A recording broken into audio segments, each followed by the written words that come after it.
gitu ya. Semakin hari semakin besar uang Anda terkumpul atau propertinya semakin harga naik.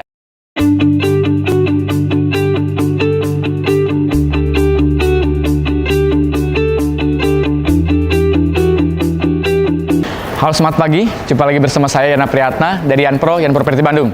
Di sini saya ingin menjelaskan tentang bagaimana caranya Anda bisa membeli properti tanpa riba dan untuk pemula, gitu ya. Tapi sebelum kita menjelaskan lebih lanjut, Anda bisa like, comment, subscribe video di bawah ini.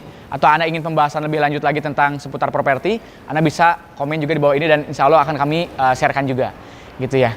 Oke, pertama yang kita tahu bahwa orang itu membeli properti hampir mungkin di atas 70% membeli propertinya secara KPR atau secara angsuran.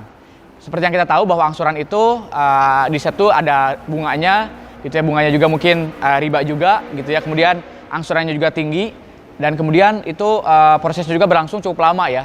Cukup panjang sekali, yaitu bisa angsuran sampai 15, 20, bahkan ada yang 25 tahun gitu ya. Sehingga akhirnya cukup berat Anda membeli properti dan jadi bunganya sendiri itu bisa 2 atau 3 kali lipat lebih besar daripada harga propertinya sendiri kalau diakumulasikan sekitar 15 sampai 25 tahun kemudian gitu ya. Nah, ini pertanyaannya bagaimana nih? Bagaimana supaya bisa membeli properti tapi tanpa riba? Yang harus Anda pikirkan adalah Anda harus Anda jangan pikirkan dulu di situ harus ada bangunan, di situ harus ada ruko, homestay, hotel dan sebagainya. Yang perlu Anda pikirkan adalah Anda harus membeli tanahnya dulu. Itu adalah hal yang paling utama. Karena itu tanah itu semakin hari semakin naik, sedangkan bangunan itu kalau ada bangunan akan semakin menyusut. Kecuali mungkin harga bahan bangunan memang segitu-gitu aja sih sebetulnya, nggak jauh berbeda ya, kenaikannya juga nggak terlalu signifikan. Tapi kalau tanah semakin hari itu akan semakin naik karena mungkin di situ ada jalan tol baru, kemudian di situ juga ada dibangun pasos baru.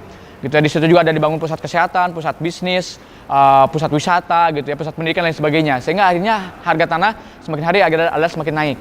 Bagaimana untuk membelinya? Mungkin Anda bisa membelinya juga tanpa hutang.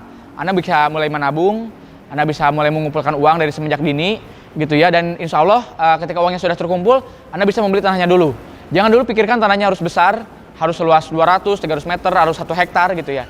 Anda mungkin bisa membeli tanah itu dari mulai luasan yang kecil dulu. Misalnya luasan 60, yaitu 6 kali 10 atau 5 kali 11 gitu ya, atau 5 kali 12 gitu ya. Jadi Anda bisa membeli properti dengan luasan yang sangat kecil dulu senilai uang Anda saat ini gitu ya. Semakin hari semakin besar uang Anda terkumpul atau propertinya semakin harga naik, Anda bisa jualkan propertinya atau Anda bisa belikan lagi propertinya ke yang lebih besar lagi gitu ya. Jadi kemudian keuntungan Anda bisa membeli tanah itu bisa punya nilai daya guna yang bisa dinaikkan nilai tambahnya, yaitu mungkin di situ akan dibangunkan rumah, dibangunkan ruko, homestay gitu ya, dibangunkan dan sebagainya gitu ya, dibangunkan mungkin rumah makan juga dan sebagainya. Tapi bila Anda uangnya sedikit, mungkin Anda bisa berpikir di situ mungkin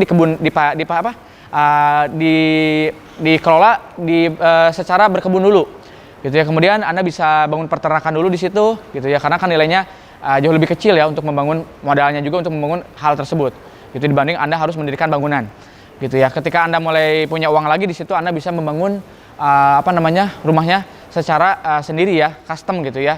Karena dibanding Anda membeli ke developer, dengan Anda bangun sendiri itu jauh lebih murah. 40% jauh lebih murah ketika Anda bisa membangunkan rumahnya sendiri dibanding Anda beli ke developer. Karena kalau kita beli tanah kaplingnya dulu, kemudian kita beli bangunan sesuai custom kita sendiri, itu memotong profit developer gitu ya. Kemudian tanah ini keunggulannya adalah tidak perlu biaya maintenance, tidak perlu biaya renovasi, operasional dan sebagainya. Gitu. Ketika kita mempunyai suatu bangunan di atasnya, yaitu kita perlu biaya renovasi dan harus dihuni juga. Kalau nggak dihuni, biasanya karena mungkin nggak ada suhu tubuh di situ, nggak ada kehidupan di situ, akhirnya terjadilah mungkin bangunannya retak-retak rambut atau retak yang cukup besar dan sebagainya.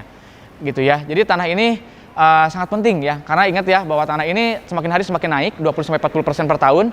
Tapi kalau bangunan itu semakin hari semakin menyusut gitu ya. Dulu mungkin nilai bangunannya harganya 3,5 juta per meter, semakin hari semakin menyusut. Mungkin setelah 10 tahun kemudian, 20 tahun kemudian tanah tersebut nilainya menjadi cuma 1,5 juta per meter gitu ya. Dan seiring berjalannya waktu, sudah ada dibangun pasos, jalan tol baru dan sebagainya, tanah akan semakin naik. Jadi jangan khawatir apabila tanah Anda masih tanah sawah, tanah rawa, tanah kebun, tanah hutan belantara dan sebagainya, asal kuncinya 3, asal ada jalannya, tanahnya sertifikatnya SHM, kemudian tanahnya juga ada bukan tanah helikopter, insya Allah tanah akan semakin hari akan semakin naik gitu ya. Jadi jangan dulu pikirkan ada bangunannya dan sebagainya, yang penting ada tanahnya dulu gitu ya.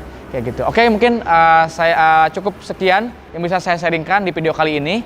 Yang penting Anda punya tanah. Karena sekali lagi, saya ada yang lupa bahwa tanah itu diberakin kucing gitu ya, dikencingin kucing juga, dijemur juga, tanah akan semakin hari tetap akan semakin naik gitu. Walaupun tidak diapa-apakan, dijemur pun tanah akan semakin naik gitu ya. Jadi jangan lupa untuk bisa beli tanahnya dulu ya. Terima kasih. Saya Yana Priyatna dari Yanpro Properti Bandung. Saya senang mencari ilmu dan saya senang berbagi. Wassalamualaikum warahmatullahi wabarakatuh.